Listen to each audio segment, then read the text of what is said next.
ಪುನೀತ್ ಸ್ನೇಹಿತರೆ, ನಮ್ಮ ನಮಸ್ತೆ ಹಿಂದೂಸ್ತಾನ್ ಇದು ಉದಯ್ ಹಿಂದಿನ ಎಪಿಸೋಡ್ಗೆ ಎಲ್ಲರಿಗೂ ಸ್ವಾಗತ ಸುಸ್ವಾಗತ. ನೋಡಿ, ಇವತ್ತು ರಕ್ಷಾಬಂಧನ್ ಅಂತ ಅಂದ ತಕ್ಷಣ ನಾವೇನು ಮಾಡ್ತೀವಿ, ನಮ್ಮ ಹಿಂದೂ ಸಮಾಜದಲ್ಲಿ ಹೆಣ್ಮಕ್ಳಿಗೆ ಅಗಾಧವಾದ ಮರ್ಯಾದೆ ಇದೆ. ಏನು ಅಂದರೆ ಮಾತೃಶಕ್ತಿ ಅಂತ ಪೂಜನೆ ಮಾಡ್ತೀವಿ. ಮತ್ತು ಎಲ್ಲ ಹೆಣ್ಮಕ್ಳು ಅಣ್ಣಂದರಾಗಿ ನಾವೇನು ಮಾಡ್ತೀವಿ, ರಾಖಿ ಕಟ್ಟಿಸ್ಕೊತೀವಿ. ರಾಖಿ ಕಟ್ಟಿಸ್ಕೊಂಬಿಟ್ಟು ನಿನ್ನ ಜೀವ ಹಸನಾಗಿರಲಿ ಅಂತ ಅಂದ್ಬಿಟ್ಟು ಪ್ರಯತ್ನ ಪಡ್ತೀನಮ್ಮ, ನಿನ್ನ ಜೀವ ಸುಖಮಯ ಆಗಿರಲಿ ಅಂತ ಅಂದ್ಬಿಟ್ಟು ನನ್ನ ಬದುಕನ್ನು ತ್ಯಾಗ ಮಾಡ್ತೀನಮ್ಮ, ನಿನ್ನ ಜೀವ ಹಸನಾಗಿರಲಿ, ನಿನ್ನ ಸುಖ ಶಾಂತಿ ನೆಮ್ಮದಿಯಿಂದ ಬದುಕಬೇಕು ಅಂತ ನನ್ನ ಕೈಲಾಗಿದ್ದ ಸರ್ವಸ್ವವನ್ನು ಮಾಡ್ತೀನಮ್ಮ ಅಂತ ಅಂದ್ಬಿಟ್ಟು ಏನು ಮಾಡ್ತೀವಿ ನಾವು, ರಕ್ಷಾಬಂಧನ ಅಂತ ಮಾಡ್ತೀವಿ. ನೋಡಿ ಎಂಥ ಪವಿತ್ರವಾದ ಭಾವನೆ. ಇಂಥ ಭಾವನೆನ ಇಟ್ಕೊಂಡು ತಂಗಿ ಇರಲಿ ಇದಿರಲಿ ಏನು ಮಾಡ್ತಾರೆ, ಹೆಣ್ಮಗಳು ಬಲಗೈಗೆ ಅರಿಶಿಣದಿಂದ ಕೂಡಿರ್ತಕ್ಕಂಥ ದಾರನ ಹೂವಿನಿಂದ ಸೇರಿಸಿ ಕಟ್ತಾರೆ. ಇದು ರಕ್ಷಾಬಂಧನ ಅಂತ ಅಂದ್ಬಿಟ್ಟು. ಇಲ್ಲೇ ಇದು ರಕ್ಷಾಬಂಧನದ ಇನ್ನೊಂದು ಇದೇನು ಅಂತಂದರೆ, ನಮ್ಮಲ್ಲಿ 4 ವೇದಗಳಿದೆ: ಋಗ್ವೇದ, ಯಜುರ್ವೇದ, ಸಾಮವೇದ, ಅಥರ್ವಣ ವೇದ. ಋಗ್ವೇದ ಭಾಳ ಹಳೆ ವೇದ ಅಂತೀವಿ. ಇದಾದ ನಂತರ ಯಜುರ್ವೇದ ಬಂತು. ಯಜುರ್ವೇದ ಸೈಂಟಿಫಿಕ್ಕಾಗಿ ಮುಂದುವರ್ತಿರ್ತಕ್ಕಂಥ ವೇದ. ಏನು ಅಂತಂದರೆ, ಸೂರ್ಯನ ಚಲನವಲನಗಳು, ಚಂದ್ರನ ಚಲನವಲನಗಳ ಮೇಲೆ ಬಹಳ ಸಂಶೋಧನೆಗಳು ನಡೆದಿದೆ ಯಜುರ್ವೇದದಲ್ಲಿ. ಹಾಗಾಗಿ ನೋಡಿ, ಏನು ಜಾತಕ ನೋಡ್ತೀವಿ, ಏನು ಭವಿಷ್ಯ ನೋಡ್ತೀವಿ, ಏನು ಕುಂಡಲಿ ಹಾಕಿ ನೋಡ್ತೀವಿ, ಏನು ಅಂಜನ ಹಾಕಿ ನೋಡ್ತೀವಿ, ಅದೆಲ್ಲ ವಿದ್ಯೆ ಗೊತ್ತಾಗಿದ್ದು ಯಜುರ್ವೇದ ಬಂದ ನಂತರ. ಹಾಗಾಗಿ ಯಜುರ್ವೇದ ಸೈಂಟಿಫಿಕ್ಕಾಗಿ ಬೇಸು.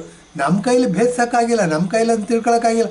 ಆದ್ದರಿಂದ ಅದನ್ನು ನಾವೇನು ಮಾಡ್ತೀವಿ, ಅದು ಮೂಢನಂಬಿಕೆ ಅಂದ್ಬಿಡ್ತೀವಿ. ನಮ್ಮ ಸಿದ್ದರಾಮಯ್ಯನವರು ಚಾಣಾಕ್ಷರು ಮತ್ತು ಬುದ್ಧಿವಂತರು ಅಂತ ಹೇಳ್ತೀವಿ.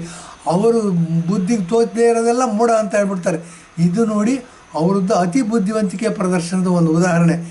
ಏನಾಗುತ್ತೆ, ಈ ಥರ ಇದ್ದಿದ್ದು ಇದು ಈ ರಕ್ಷಾಬಂಧನಲ್ಲಿ ರಕ್ಷೆ ಕಟ್ತೀವಿ. ಏನಾಗುತ್ತೆ, ರಕ್ಷೆ ಕಟ್ತಾರೆ ಅಂತಂದರೆ ಹೆಣ್ಣನ್ನು ಬಹಳ ಮರ್ಯಾದೆಯಿಂದ ನೋಡ್ಕೋಬೇಕು ಅನ್ನೋದು ಒಂದು ಸಂಕೇತ ಅಷ್ಟೇ. ಇದು ಇಂಥ ಸಂಕೇತ ದಿನವಾದ ಇವತ್ತು ನಾವು ವಿಡಿಯೋ ಮಾಡ್ತಾಯಿದ್ವಿ. ವಿಡಿಯೋ ಮಾಡ್ತಿರ್ಬೇಕಾದ್ರೆ ಒಂದು ಬಿಟ್ಟರ್ ಕಹಿಯಾದ ಉದಾಹರಣೆ ತಗೊಂಡು ಮಾಡ್ತೀವಿ. ನೋಡಿ, ಮೊನ್ನೆ ಈಗ ಒಂದು 3-4 ದಿವಸದಿಂದ ಬೆಂಗಳೂರಲ್ಲಿ ಒಂದು ಹೆಣ್ಣುಮಗಳ ರೇಪ್ ಆಗಿದೆ. ರೇಪ್ ಆದರೆ ಆ ಹೆಣ್ಣುಮಗಳು ಏನು ಮಾಡಿದಾಳೆ, 1 ಗಂಟೆ ಅಂತೆ, 1 ಗಂಟೆನಲ್ಲಿ ಏಕಾಂಗಿಯಾಗಿ ಹೋಗ್ತಾ ಇದ್ದಾಳೆ. ಆಕೆ ಡ್ರಾಪ್ ತೊಗೊಂಡ್ಲು ಅಂತ ಕೇಳ್ತಾರೆ. ಡ್ರಾಪ್ ತೊಗೊಂಡಿದ್ದಾಳೆ ಅಂತ ಹೇಳ್ತಾರೆ. ಡ್ರಾಪ್ ಕೊಟ್ಟವನು ಏನು ಮಾಡಿದ್ದಾನೆ, ಅವಳನ್ನ ಶೆಡ್ಗೆ ಕರ್ಕೊಂಡು ಹೋಗಿ ರೇಪ್ ಮಾಡಿದ್ದಾನೆ ಅಂತ ಅಂದ್ಬಿಟ್ಟು.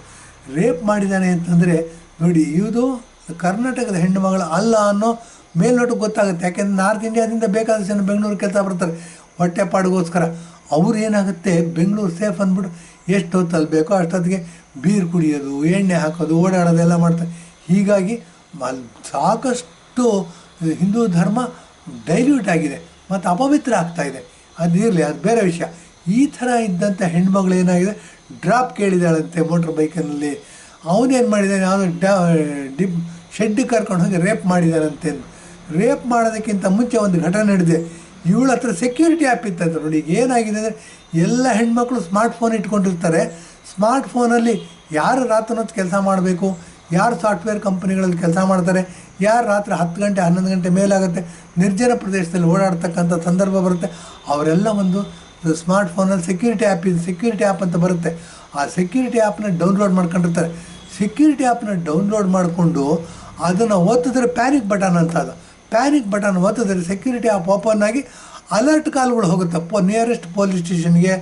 ಮತ್ತು ಯಾರಿಗೆ ಒಂದು 4, 5, 10, 6 ಜನದ ಈ ಕನೆಕ್ಷನ್ ಕೊಟ್ಟಿದ್ರೆ ಅವ್ರಿಗೆ ತಂದೆ ಇರ್ಬೋದು, ತಾಯಿ ಇರ್ಬೋದು, ಅಣ್ಣ ಇರ್ಬೋದು, ತಮ್ಮ ಇರ್ಬೋದು, ಅಕ್ಕದ ಮನೆಯವ್ರು ಇರ್ಬೋದು, ಗಂಡ ಇರ್ಬೋದು, ಯಾರೇ ಇರ್ಬೋದು, ಅವ್ರಿಗೆಲ್ಲರಿಗೂ ಅಲರ್ಟ್ ಹೋಗುತ್ತೆ, ನಾನು ಇಂಥ ಜಾಗದಲ್ಲಿದ್ದೀನಿ, ನನಗೆ ಸಹಾಯ ಬೇಕು, ಬೇಗ ಬನ್ನಿ ಅಂತಂದ್ಬಿಟ್ಟು.